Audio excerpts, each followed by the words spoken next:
And welcome back to Late Night Lately, the late night show. I'm your host, Chad White. If you didn't know, this is the late night show for the website, cpluscomedy.com. Like I just said, it's the website. Go there. Did I say late night show? Did I mean to say late night podcast? I don't know. Welcome back.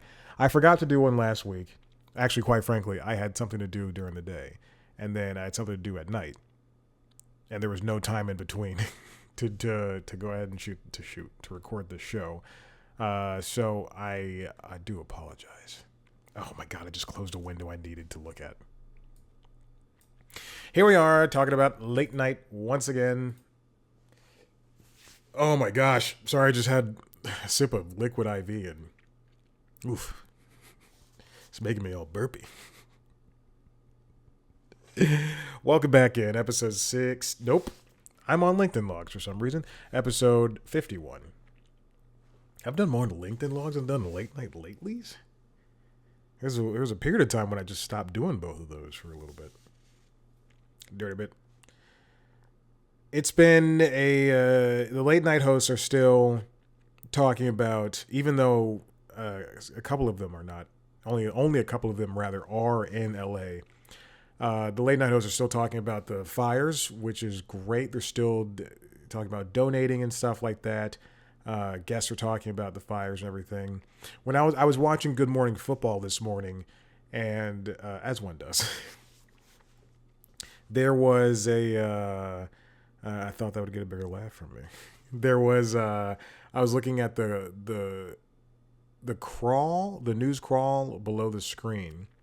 And they just had a section called LA Wildfires, and they were showing all the numbers for the story, whatever they were talking about. I think they were talking about the Eagles, but they were covering the Eagles rather, because they're going to the championships. Excuse me. Yes, the championships this coming Sunday. They're participating.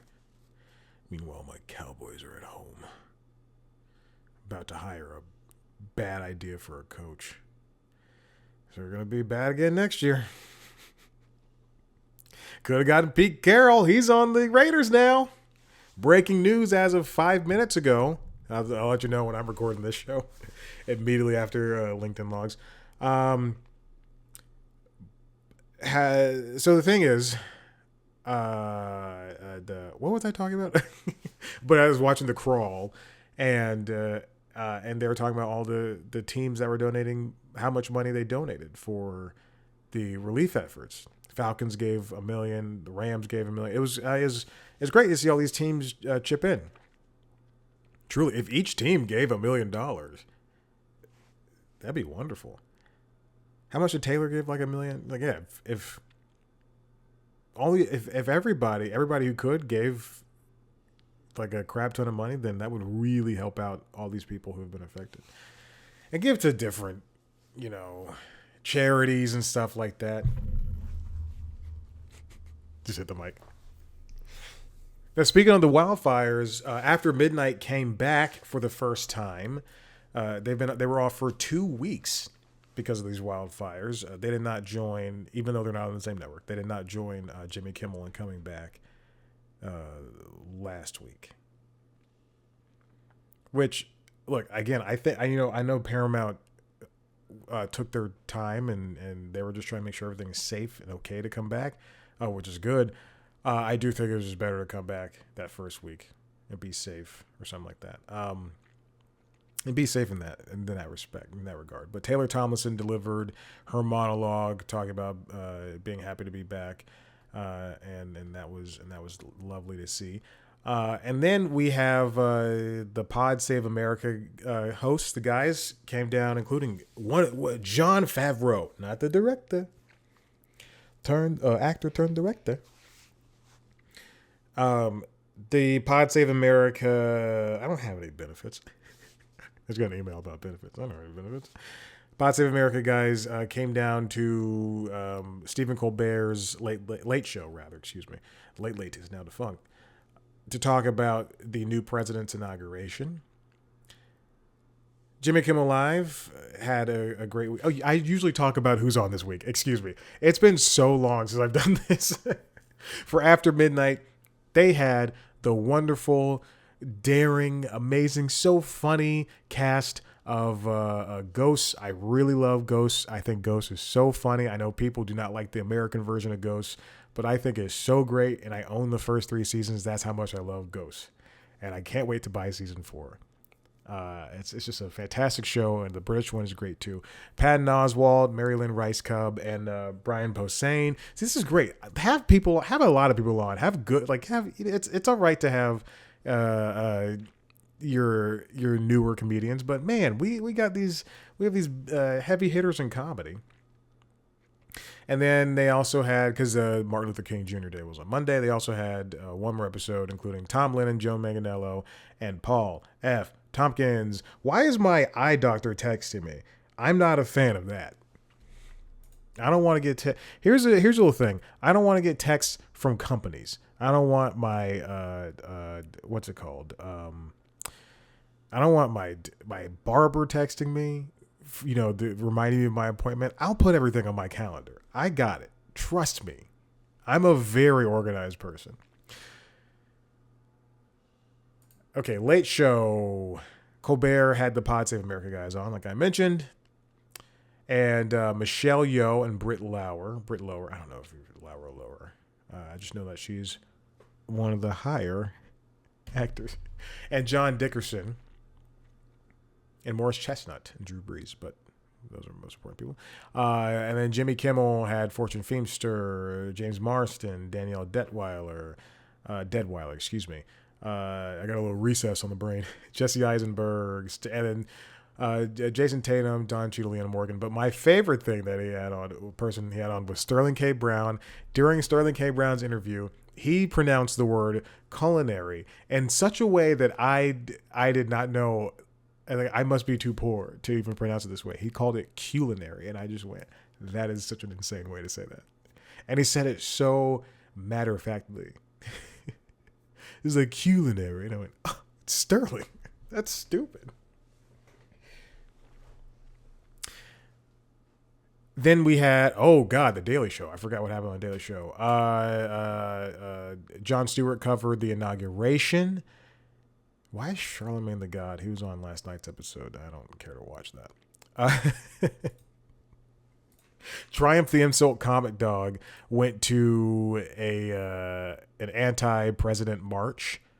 It was a very funny segment, and I think this audience, this current audience for the Daily Show, as much as they love the wishy-washy nature of Jon Stewart, the both sides nature of Jon Stewart, they also don't, and they want to pretend like they know, older comedy stylings. They have no idea who Triumph the Insult Comic Dog is. I love Triumph. I think Triumph is so funny, and I will watch any project that Triumph is involved in. Robert Smigel is a very funny guy. So there we have that. Let's move on from the Daily Show on Late Night with Seth Meyers. He had the Taskmaster guys on, Greg Davies. I call them the Taskmaster guys. He had Greg Davies and Kristen Welker, who gave a great interview, and she talked about what it's like covering. And she's so effervescent. I've really liked her, just being in a late night presence. I think it is. Because you only see this with the MSNBC people. You don't see it with CNN people, and I know this because I worked there. And you don't see it with Fox News people. MSNBC correspondents and anchors have personalities. Like let's look at Rachel Maddow. She's so wonderful. I just typed in her name. She's so wonderful, and so she's just able to carry a conversation. Chris Hayes is very good at what he does. I'm even saying outside of the studio. Kristen Welker was just great. Michelle Yeoh was very much clearly there for a little bit of time, because they during that episode, they did her segment first, and then they went to a desk piece. So it just seemed like there wasn't time to do a lot of. Speaking of that desk piece, they had God, what is his name? Jeff Wright. Jeff Wright did a segment called Check the Scoreboard, which was very funny, and he talked about white men, New Year's resolutions, and black women. It was just a very funny segment where it just seemed like he never stopped talking, and there was some interjections by Seth Meyers. And then there's a video of Wally the cue card guy. He dropped the cue cards for Seth, and Seth talked about it. That happened during an episode, and it's very funny. The Leave Him Alone guy popped up, John Lutz, which was great. It's just an all in all a good week for Seth, as always. Then on the Tonight Show, Jimmy had on people like Bobby Cannavale and Sarah Silverman and David Alan Grier and Colin Jost, who talked about Scarlett Johansson's reactions to the jokes that were told during the joke swap on Weekend Update this past Christmas on SNL. And he also had the stand-up stylings of Deborah D. Giovanni and Questlove, who is a director. I believe he has an Oscar already. Has released 2 documentaries in the past week, I think.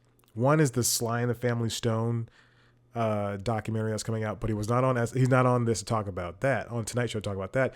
He was on Tonight Show, got up from his drum kit, walked on over to the desk to talk about the SNL music documentary, which is premiering 3 days from this recording. I'm excited to watch it. I just yesterday finished the SNL 50 documentaries, the 4-hour-long episodes that they produced. I gotta tell you, it could have been longer. It could have been like 2 or 3 more episodes. Because this is, and I guess this is kind of SNL. I mean, kind of late night, but they covered 4 distinct time periods: the start, the 11th season, the sketch that everybody talks about, more cowbell, and I forgot the last thing they covered. I guess I have to go to Peacock to check it out. What is the last thing they covered? Because I had to watch the last episode while I was working out, unfortunately. Because that's all the time I had. Ooh, The Wild Robot is on Peacock. I cried during that movie. It's a very true story. I love it. It's a great movie. Where is it? Where's the documentary? Where's this thing? Why is it not promoted anymore? What's going on? Well, now I feel stupid. Now I feel like an idiot because I have to pull this up. Found it. Oh yeah, the writers. They could have had way more episodes. I would love to see more or do more behind the scenes. Like, they barely scratched the surface.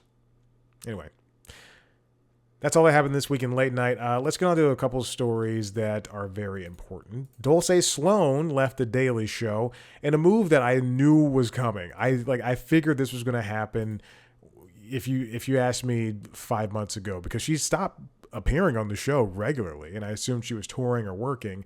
But this is according to Matt Grobar at the Deadline, not The Deadline. Dulce Sloan leaving The Daily Show after 7 years, which is nothing to balk at, especially during a pandemic. Following an award-winning 7-year run on Comedy Central's The Daily Show, correspondent and contributor Dulce Sloan has exited the late-night political news satire.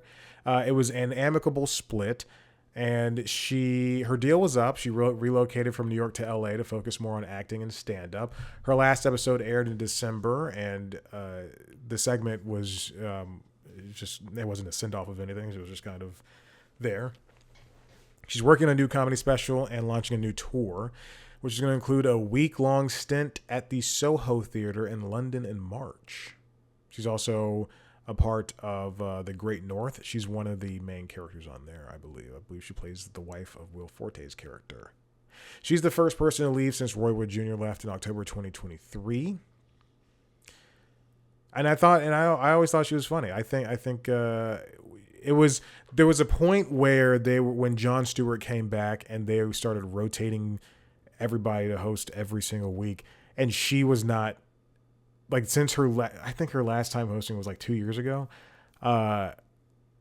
Whenever she stopped hosting, whenever it was like, and they redid the picture of the correspondence, it was like, Jon Stewart with Desi, Jordan, and forgetting names now. Desi Jordan, Michael Costa, and Ronnie Chang.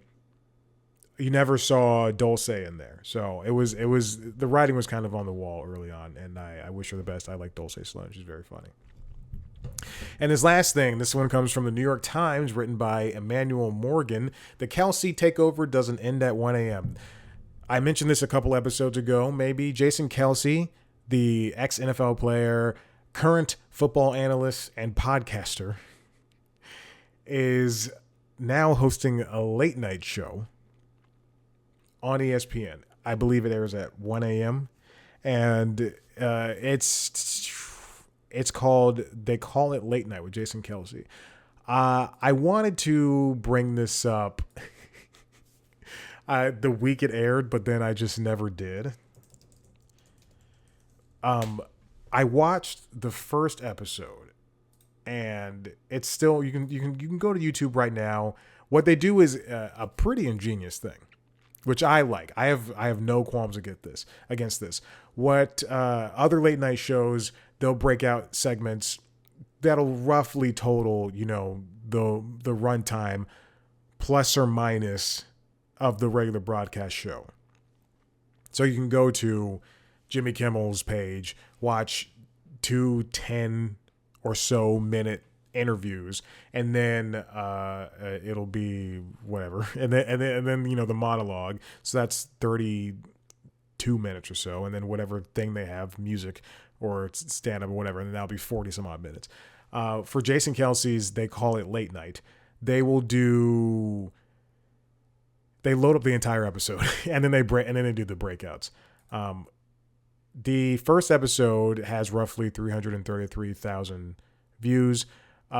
Excuse me. I saw the second episode. I saw parts of the second episode, and that has 110,000 views as of today's recording. I don't know how many episodes they're doing, but you can go to Jason Kelce's YouTube and check it out. The thing is, episode 2, I'm watching his monologue style thing. I guess I'll just call it monologue. I'm doing quotes. There were no jokes for as long as it was on. And then I went ahead and skipped to the second segment that features Brian Glazer doing a character which the audience does not understand.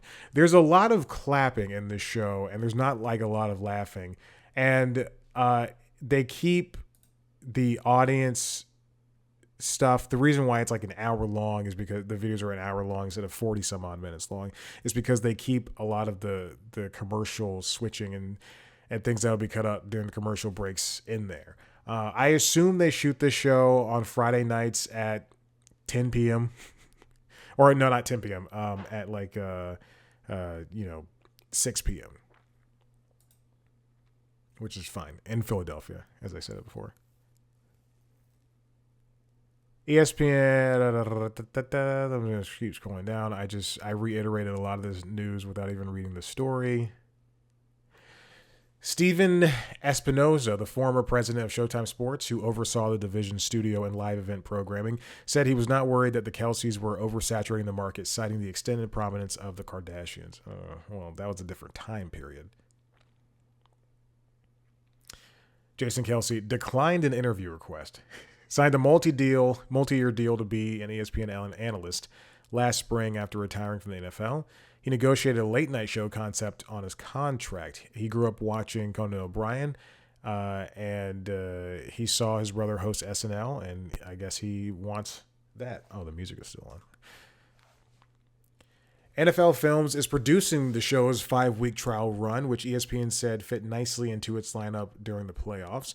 The show was pre-recorded on Friday afternoons and airs on Saturdays at 1 a.m. Eastern on ESPN and ESPN Plus. This is a great little experiment. Again, it is not something I'm going to watch. This is not a show I'm going to be like, I'm going to be covering every episode of. But the idea that ESPN wants to get into something like this, because I believe Katie Nolan had a similar show on ESPN Plus. Stephen A. Smith has a show that is not It is on ESPN Plus, but it's not like First Take or anything. And it can be as much of its own show as it needs to be, but the reason why I'm not picking on Lily Singh, but the reason why Lily Singh's show wasn't successful was not because was one part, not because NBC didn't trust it enough or didn't support it enough, but the other reason would be is because it tried to straddle two worlds, where, like, if you look at After Midnight, it is very clearly a game show where nothing matters, and then the talk show thing is kind of an afterthought with the couch segment and the monologue, and even the couch segment, I'd just say, like, that's more because they still play a game during the couch segment. If you look at other late night shows in the same vein, like let's look at Midnight. At Midnight was still a game show. Talk show, the game show, hosted by Guy Branum. That was, yes, they had celebrities, but they weren't really there to promote anything. They just played a game. A lot of these involve games. For this show to succeed, people are going to have to watch it not live, but online. And it's going to have to produce some type of numbers that ESPN can go, this is worth us doing for 5 more weeks. And I like the idea that they're running it in succession with, and kind of the same veins as syndicated shows, like how Karamo Brown, he had a syndicated show for a couple of months in small markets on Fox, I think it was Fox or NBC affiliates, to test out if his show Karamo was going to be big. That's how Oprah Winfrey's show happened. They test out these small daytime shows, and then they say, it did well in the Northeast. Let's see if we can syndicate it across the United States at 2 p.m. and if people are going to really enjoy it. And that's what this is how this show is going to have to work. They have to do these trial runs. They can't invest as much as Paramount and CBS invested in After Midnight and redoing that and bringing back At Midnight into After Midnight and dedicating this space at 12:15 to it.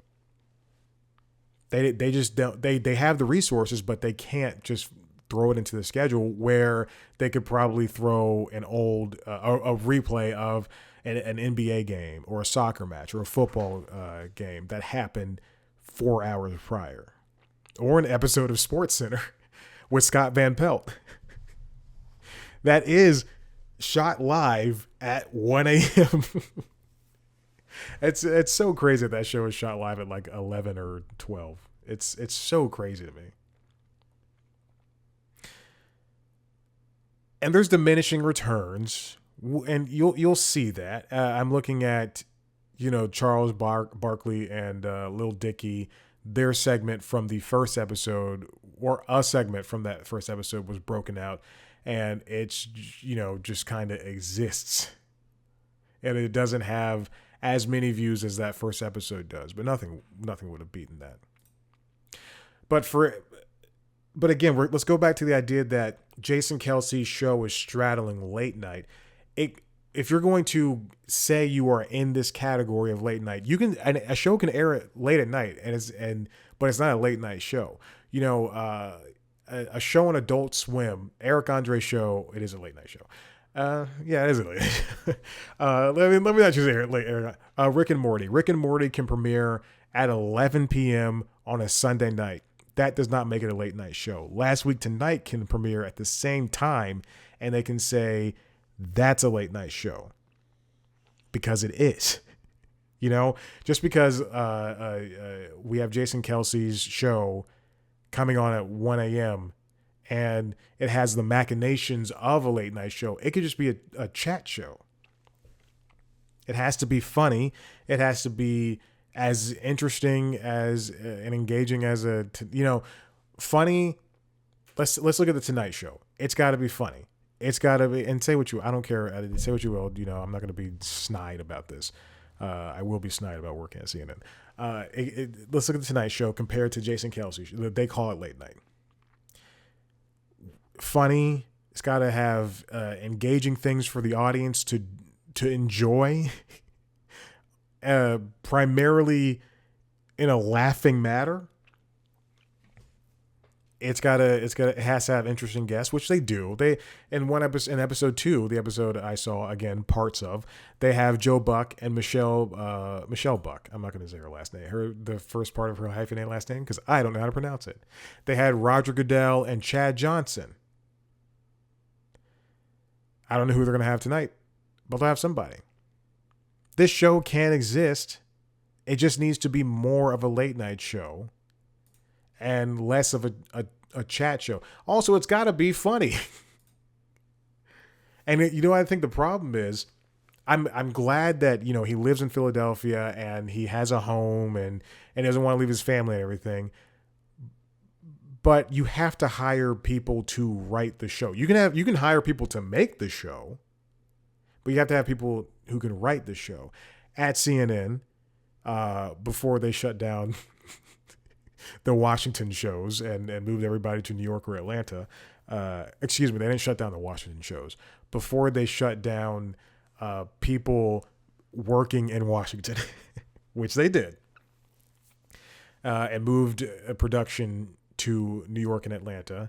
Meanwhile, there's like robot cameras just moving throughout Washington, the Washington Bureau. Before they did that, imagine people reporting on stories about Washington or New York, things that are happening presidentially in Washington or New York, and then that person not being in Washington or New York. Someone in, Iowa is going, and it happens all the time, but they're trying to get the firsthand report and you're 2,000, 3,000, 4,000 miles away. What I'm saying is Jason Kelce needs, just because they can make the show, they have production staff there, doesn't mean that they have the writers that they need. And it doesn't mean that they have the entertaining people that they need in order to make this show successful. Because they can have all these bright lights. And I think the stage is great. They show way too much of the audience. I don't give a flying crap about the audience. But in the time that I spent watching it, there were no jokes. There was nothing that was fun. They had breakout segments, but they weren't entertaining. Nothing's entertaining until the people, the audience, the guests that are there. That's when it gets entertaining, because I want to see Lil Dicky and Charles Barkley talk. I want to see Roger Goodell. I want to see Joe Buck. I don't want to see Jason Kelce. No offense to him.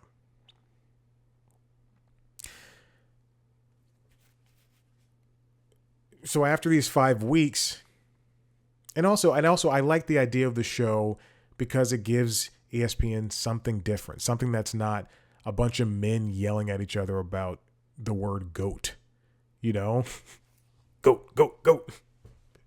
That's why I like ESPN Ocho, because there's so many, you can watch people play handball. You can watch people play, what's it called? Hacky sack. I don't know. What's the thing? The corn slut. Corn slut. Cornhole, that's what it is. Because it's something different. And for me, at least, it's fun. So that's what they have to bring to, they call it late night with Jason Kelce. Fun. All right, listen, if you like what you heard here, head to the website, cpluscomedy.com, where we've got me talking to famous people sometimes. If you want to see a video version of this show, go to youtube.com/cpluscomedy. We can see a video version of the other shows. The Constitutionals podcast, which is the entertainment business news podcast, and LinkedIn Logs, which is a jobs podcast. You can follow us on TikTok, Blue Sky, if you still have TikTok, Instagram and Facebook at @CPlusComedy, me at Chad Black White. Thank you so much. We'll see you next time. Bye.